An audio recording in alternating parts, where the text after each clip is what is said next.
আসসালামু আলাইকুম, কেমন আছো তোমরা? আজকে আমরা অনেক ইজি করে আমরা শতকরার অঙ্কগুলো শিখব। শতকরার অঙ্ক আমরা অনেক সময় অনেক কনফিউজড হয়ে যাই, তাই না? আজকে যেভাবে করে আমি দেখাবো, এই ক্লাসটা করার পরে তোমাদের সব কনফিউশন দূর হয়ে যাবে। আসো আমরা অঙ্কগুলো করার চেষ্টা করি। তো শতকরা শতকরা যখনই তুমি দেখো, তোমার একটা চিহ্নর কথা তোমার মনে আসে, সেটা হচ্ছে এরকম একটা চিহ্ন, যেটাকে আমরা বলি হচ্ছে পার্সেন্ট, তাই না? পার্সেন্ট বা পার্সেন্টেজ, পার্সেন্ট। তো তোমাদের মনে আছে যে এইরকম শতাংশ, পার্সেন্ট, হ্যাঁ, যে এই কথাটা আসলে কি রিপ্রেজেন্ট করে? হ্যাঁ, পার মানে হচ্ছে প্রতি, আর সেন্ট মানে হচ্ছে 100। সেন্ট সেন্ট কথাটার অর্থ সিএনটি, সেন্ট মানে হচ্ছে 100, মানে প্রতি 100-এ বা প্রতি শতে, এটাই হচ্ছে পার্সেন্ট। সেই জন্য পার্সেন্ট মানেই হচ্ছে 1/100। পার্সেন্টেজ, যদি কোনো জায়গা থেকে তুমি পার্সেন্টেজ উঠাই দাও, তাহলে তুমি মনে রাখবা পার্সেন্টেজ মানেই হচ্ছে 1/100। এই কথাটা ভালো করে মনে রাখবা। তার মানে এটা কি? তোমাকে যদি বলা হয় যে 5% মানে কত, বলো তো তুমি কি মনে করবা? যে 5% মানে আসলে কিভাবে করে তুমি চিন্তা করবা যে 5% মানে হচ্ছে এই পার্সেন্ট আমি যদি উঠাই দেই, 5 ইন্টু এই পার্সেন্টের জন্য 1/100 চলে আসবে, 1/100। তার মানে কাটাকাটি করলে 1/20। তার মানে 5% মানেই হচ্ছে 1/20। তাহলে বলো দেখি, আমরা যদি বলি 50% মানে কত হবে? তাহলে 50/100। পার্সেন্টেজ উঠে গেলে নিচে 100 দিয়ে ডিভাইড হচ্ছে, এইভাবে করে গুণ করে 1/100 দেওয়া আর 100 দিয়ে ভাগ করা দেওয়া একই কথা। তার মানে কি হচ্ছে? 50% মানে কত হচ্ছে? হাফ। 50% মানে হচ্ছে হাফ। যদি তোমাকে বলি 60% মানে কত হবে? তাহলে 60/100। 60/100 তার মানে 6/10, কাটাকাটি করলে 6/10, তার মানে হচ্ছে আরো কাটাকাটি করলে 3/5। তার মানে 60% মানে হচ্ছে 3/5। তো দেখো, আমরা পার্সেন্ট যদি উঠাই দেই, সেই জন্য 1/100 একটা বসবে, এটা আমরা বুঝতে পারলাম। পার্সেন্ট যদি উঠাই দেই, এই কাহিনীটা ঘটবে। তো আরেকটা বিষয় আমরা বোঝার চেষ্টা করি। মনে করো তোমার কাছে আছে 100%। তাহলে 100% মানে কি বলো? 100% কথাটার অর্থ কি? এই যে 100 আছে, আবার পার্সেন্ট আছে, তাহলে তুমি কি করবা? এখানে 100 আর পার্সেন্ট উঠে গেলে কি 1/100। তাহলে কাটাকাটি করলে কত আসে? 1। খুবই মজার বিষয়, তাই না? যে 100% আর 1, এই দুইটা হচ্ছে একই কথা। যাহাই 100% তাহাই 1। আচ্ছা, যাহাই 100% তাহাই যদি 1 হয়ে থাকে, তাহলে কোনো কিছুকে আমি পার্সেন্টেজে আমি কিন্তু সহজেই রূপান্তর করতে পারবো। একটা হচ্ছে পার্সেন্টেজ থেকে নর্মাল জায়গায় রূপান্তর করতে, পার্সেন্টেজ উঠাই দিয়ে তুমি জাস্ট নিচে 100 দিয়ে ডিভাইড করে দিলেই হয়ে যাবে। আবার যদি কোনো কিছু একটা সংখ্যা থাকে, সেই সংখ্যা থেকে তোমাকে পার্সেন্টেজে যেতে হয়, তাহলে তুমি কি করবা? ধরো তোমার কাছে দেওয়া আছে 3/5, এই সংখ্যাটা দেওয়া আছে যে 3/5, এটা দেওয়া আছে। তাহলে 3/5 এটাকে তুমি যদি পার্সেন্টেজে প্রকাশ করো, তাহলে তুমি কি করবা বলো? মানে এখন পার্সেন্টেজ নাই, কিন্তু তোমাকে পার্সেন্টেজ নিয়ে আসতে হবে। তাহলে তুমি কি করবা? তাহলে যেই কাজটা করবা সেটা হচ্ছে 3/5 ইন্টু তুমি 100% দিয়ে দিবা। কেন 100% দিয়ে দিলাম? কেন এটা ইকুয়াল হলো কেন? কারণ কোনো কিছুর সাথে 100% গুণ করলে জিনিসটা সেম থাকে। কেন সেম থাকে? কারণ 100% মানে তো 1। তার মানে এই গোটাটা মানে হচ্ছে 1। অ্যাকচুয়ালি তুমি 5/3-কে 1 দিয়ে গুণ করলে তো ওটাই থাকবে, 5/3 থাকবে। সেই জন্য 5/3-কে 100% দিয়ে গুণ করলেও সেম জিনিসই থাকবে, কারণ 100% আর 1-এর মধ্যে কোনো ডিফারেন্স নাই, কোনো পার্থক্য নাই। 100% যেই কথা, 1ও সেই কথাই। তাহলে আমার যে 5/3 থাকছে, একে 100% দিয়ে গুণ করে আমি দিতে পারি, এবং 5/3 এবং 5/3 × 100% একই, কারণ 100% কি? 100% মানে কি? 1। আচ্ছা, এখন আমরা কি করতে পারি? সেটা হচ্ছে যে 5 আর 100 যদি কাটাকাটি করা যায়, এখানে আসতেছে 20, তার মানে 20 × 3 মানে হচ্ছে 60%। তার মানে 3/5 এইটা যা, 60%ও তাই। তাহলে 3/5 এবং 60% হচ্ছে সেম জিনিস। তাহলে কোনো কিছু যখন তোমার পার্সেন্টেজ থাকবে না, কিন্তু পার্সেন্টেজে পরিণত করতে হবে, তুমি 100% দিয়ে গুণ দিবা। আর যখন পার্সেন্টেজ থাকবে তোমাকে নর্মাল ভগ্নাংশে প্রকাশ করতে হবে, তখন 1/পার্সেন্টেজের জায়গায় 1/100 তুমি বসাবা। এটা হচ্ছে ফার্স্ট রুল। তুমি এই রুলটা মনে রাখবা অলওয়েজই। তো আমরা এখন তাহলে টাইপ 1-এ চলে যাই। আমরা কিভাবে করে অঙ্কগুলা করব সেটা একটু দেখার চেষ্টা করি। ধরো টাইপ 1-এ আমাদের প্রথমত কোশ্চেনে এরকম থাকে যে 50 টাকার 50 টাকার 30% কত টাকা? 50 টাকার 30% কত টাকা? এরকম কোশ্চেন থাকে। এরকমের কোশ্চেন যদি তুমি দেখো যে এত টাকার এত বা এত এর এত কত, এটা যদি থাকে, এত এর এত কত, এত পার্সেন্ট কত, এটা যদি তুমি দেখো, তাহলে এটা করার সহজ উপায় হচ্ছে, যদি পার্সেন্টেজ এখানে দেওয়া থাকে, এটা সহজ উপায় হচ্ছে দুটা মিলে, কয়টা শূন্য এখানে দেখছো? দুইটা শূন্য বা তার চেয়ে যদি বেশি শূন্য থাকে, তুমি দুইটা শূন্য কেটে দিবা এখান থেকে, 1 2, দুইটা থেকে দুইটা শূন্য তুমি কেটে দিয়ে এই দুটো গুণ করে দিবা, তাহলে অ্যান্সার হবে 3 5 15 টাকা। অনেক মজার না? মানে কেন দুটা শূন্য তুমি কেটে দিতে পারতেছো? দেখো, এগুলো কিন্তু এমসিকিউ এর জন্য, ফাস্ট করার জন্য তোমার অনেক বেশি কাজে লাগবে। তো যত তুমি সময় বাঁচাবা এমসিকিউ এ, তত তোমার হচ্ছে অন্যান্য এমসিকিউ গুলাতে তুমি চিন্তা করে মানে অ্যান্সার দিতে পারবা। ধরো এই যে 50 টাকা এর মানে হচ্ছে গুণন আছে 30%, মানে 30 আর পার্সেন্টেজের জন্য কি আসবে? ইন্টু 1/100।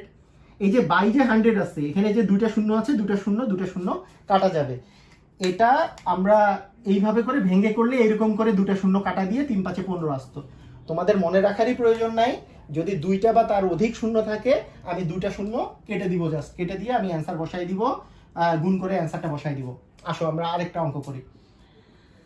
মনে করো তোমার যদি দেয়া থাকে 60 টাকার 400% কত টাকা? 60 টাকার 400% কত টাকা? তাহলে তুমি কি বলবা? তোমার কাজ কি হবে? এখানে দুইটা বা তার বেশি শূন্য আছে, তুমি দুইটা শূন্য জাস্ট কেটে দিবে, দুটা শূন্য কেটে দিয়ে তুমি গুণ করে দাও। বলো তো, দুটা শূন্য কেটে দেওয়ার পর আর কি কি থাকে? 40 আর 6 গুণ করলে কি হবে? 4 6 24, আর একটা শূন্য আছে, এই শূন্য মিলে 200। হ্যাঁ, 60 টাকার 400% কত টাকা? তার মানে এই যে দেখো, 40-কে 6 দিয়ে মাল্টিপ্লাই করলে কত আসে? 240। তার মানে হচ্ছে 240 টাকা। তার মানে 60 টাকার 400% হচ্ছে 240 টাকা। ওকে, দেখো আরেকটা আমরা করার চেষ্টা করি। ধরো তোমাকে যদি আমি বলি যে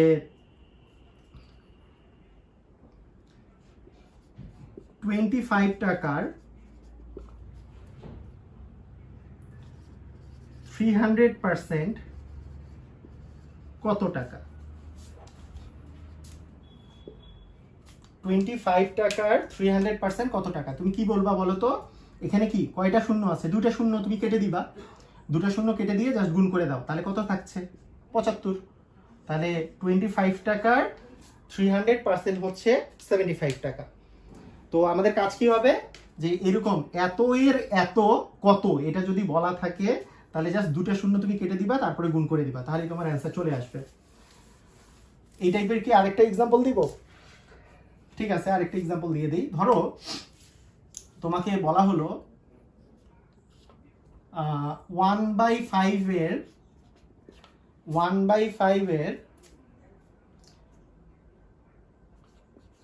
500% কত?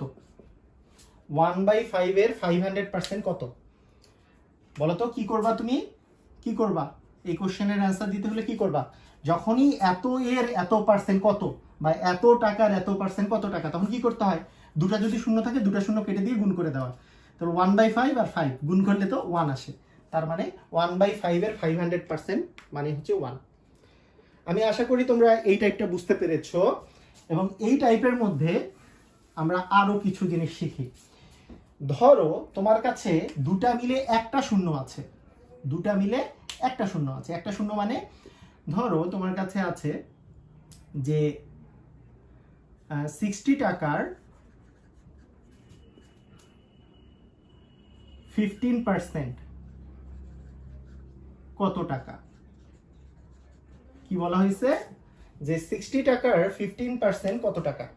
তাহলে সেক্ষেত্রে তুমি কি করবা দেখো, খুব তাড়াতাড়ি কিভাবে করে করতে পারবা। এর আগে তোমাকে কয়টা শূন্য কাটা দিতে হচ্ছিল, মানে দুটা শূন্য কাটা দিয়ে জাস্ট তুমি গুণ করে দিচ্ছিলা। এখন তুমি যে কাজটা করবা, তোমার যেহেতু একটা শূন্য আছে, তুমি ওই একটা শূন্যই কাটো। যেহেতু তোমার দুইটা শূন্য কাটার কথা, তুমি সবসময় মনে রাখবা তোমার হচ্ছে দুটা শূন্য কেটে দেওয়ার কথা। তো তুমি যে কাজটা করবে, একটা শূন্য কেটে দিয়ে গুণ করে দেওয়া আগে। তাহলে দেখো দেখি 15 আর 6 গুণ করলে কত আসবে? 6 15 90। তার মানে এখানে অ্যান্সার কি হবে দেখো, তুমি কিন্তু একটা শূন্য কেটে দিয়ে গুণ করে দিছো, 90 আসছে।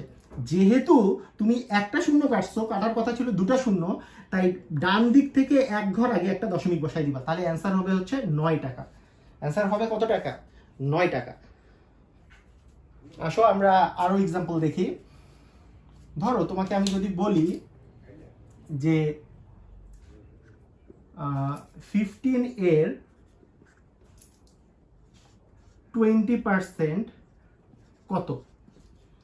15 এর 20% কত? তুমি কিভাবে চিন্তা করবা?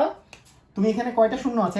একটা যদি শূন্য থাকে, একটা শূন্য কেটে দিলা, তারপরে গুণ করে দিলা, কত আসছে? 30। তারপর ডান দিক থেকে এক ঘর আগে একটা দশমিক বসাই দিবা, তার মানে হবে 3। অ্যান্সার কত হবে? 3। ডান দিক থেকে এক ঘর আগে দশমিক বসাই দিবা। তাহলে বলো তো 15 এর 30% কত হবে? 15 এর 30% কত হবে? বুঝা গেছে কি? তোমরা বুঝতে পারছো অবশ্যই। কয়টা শূন্য কাটবা? একটা শূন্য, একটাই যেহেতু শূন্য আছে, তারপরে কি করবা? গুণ করে দিবা। তাহলে 3 15 45।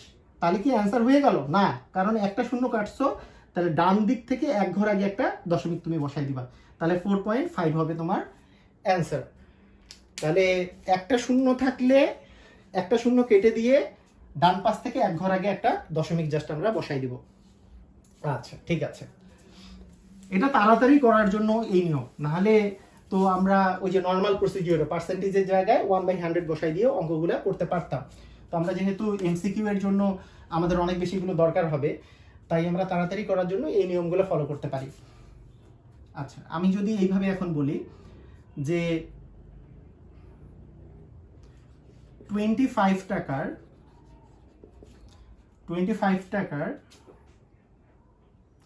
42% কত টাকা? তোমাকে যদি বলা হয় যে 25 টাকার 42% কত টাকা, তাহলে এখন কি একটাতেও শূন্য নাই। তখন তুমি যেই কাজটা করবা সেটা হচ্ছে এই দুটা তুমি গুণ করে দিবা। বলো তো 25 আর 42 এই দুটা গুণ আমি কি এক লাইনে করা শিখিয়েছি? তোমরা এর আগের ভিডিওটা তুমি ভালো করে দেখিও যে গুণ এক লাইনে করার কি নিয়ম। 2 অঙ্ক বা 3 অঙ্কের সংখ্যা যখন থাকবে, তুমি এক লাইনে কিভাবে করে গুণ করবা সেটা আমার চ্যানেলের মধ্যেই দেওয়া আছে। তো কিভাবে করতে হবে সেটা হচ্ছে 5 দ্বিগুণী 10, 10-এর শূন্য, এরপরে হচ্ছে কোনাকুনি গুণ করে যোগ করা। 2 দুগুণী 4, 4 5-এ 20, মানে 5 দ্বিগুণী 10-এর শূন্য, হাতে থাকলো 1, কোনাকুনি হচ্ছে 4 5-এ 20 আর 2 2-এ 4, তাহলে 2 দুগুণী 4 আর 4 5-এ 20, 24, হাতের 1 মিলে হচ্ছে 25-এর 5, হাতে থাকলো হচ্ছে 2, আর 4 দুগুণে 8 আর 2 হচ্ছে তোমার 10, তার মানে 1050। তাহলে তুমি কি অ্যান্সার আসবে দেখো। এখন এর আগে মনে আছে তোমাদের নিশ্চয়ই যে আমরা কি করছিলাম, যদি দুইটা শূন্য থাকে দুইটা শূন্য কাটা দিয়ে আমরা গুণ করে দিয়ে অ্যান্সার বসাইছি। যখন একটা শূন্য কাটা দিয়ে এক ঘর আগে দশমিককে দিয়েছি, তা যে মানে তোমার নর্মাল একটা সেন্স এটা তো কাজ করবে যে যেহেতু এখানে কোনো শূন্যই নাই, তাহলে হচ্ছে দুইটা শূন্য কাটা দেওয়ার অপশন নাই, একটা শূন্য কাটা দেওয়ার অপশন নাই। তোমাকে করতে হবে কি, ডান দিক থেকে 2 ঘর আগে একটা দশমিক বসাতে হবে। তার মানে হচ্ছে 10.50 হবে অ্যান্সার। যারা তোমরা বুঝো নাই তাদের জন্য আমি আবার করাই দিচ্ছি আরো 2-1টা এক্সাম্পল দিয়ে। দেখো, ধরো তোমার কাছে আছে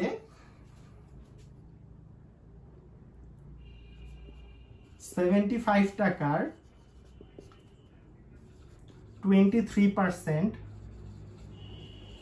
কত টাকা, এটা দেয়া আছে। তুমি কি করবা? তোমার যেটা করতে হবে সেটা হচ্ছে, দেখো যে যেহেতু কোনো কি নাই, শূন্য নাই, তোমাকে জাস্ট 75 আর 23 কি করতে হবে? গুণ করতে হবে। 3 5 15, হাতে থাকলো 1, কোনাকুনি গুণ করলে 5 দ্বিগুণে 10, আর 3 7 21, 21 আর 10 31, হাতের 1 মিলে হচ্ছে 32, 32 এর 2, হাতে রইল 3, 7 দ্বিগুণে 14 আর 3 হচ্ছে 17। তার মানে 17 25, যেহেতু আমি বলেছিলাম যে কোনো শূন্য না থাকলে গুণ করে দেওয়ার 2 ঘর আগে জাস্ট আমার দশমিকটা বসাইতে হবে। তার মানে 17.25 তোমার অ্যান্সার, 25 টাকা হচ্ছে অ্যান্সার।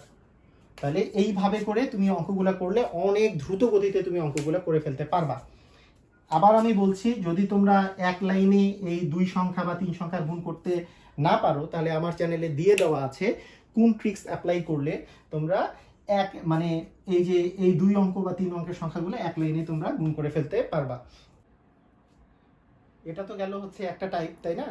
তো এই টাইপটার সাথে আর কি কি টাইপ হতে পারে এর পরের ভিডিওতে এগুলো নিয়ে আমরা আলোচনা করব।